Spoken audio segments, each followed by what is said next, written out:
Kita nggak rela ustadz kita berfatwa tanpa dalil. Apakah kita lebih rela seorang Imam Syafi'i dikatakan berfatwa tanpa dalil? Seharusnya Imam Syafi'i lebih harus kita muliakan. Karena beliau ulama salaf. Pengorbanan beliau membela agama Allah itu tidak sebanding dengan orang yang membela agama Allah pada hari ini. Jangan terburu-buru mengatakan Syafi'i bisa salah, bisa benar. Syafi'i itu bisa, bukan Nabi. Jangan buru-buru. Betul, itu kaidahnya betul. Tapi letakkan pada tempatnya.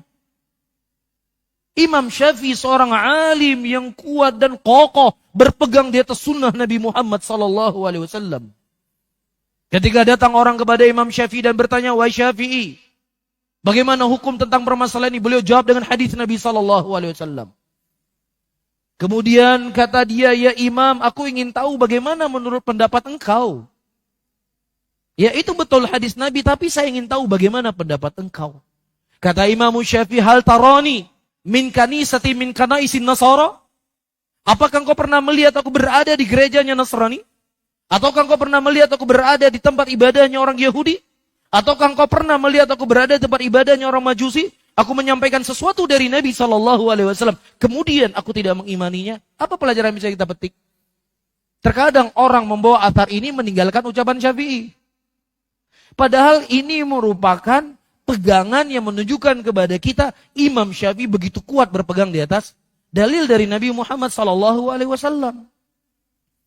Kalau kita menelaah dan meneliti kembali para hadirin, ternyata kita mendapatkan hadis yang diriwayatkan oleh Imam Tabrani rahimahullah, di mana Rasulullah SAW menganjurkan kita berpuasa 3 hari. Rasulullah menggunakan huruf waw. Berpuasalah pada tanggal 9 dan 10 dan 11.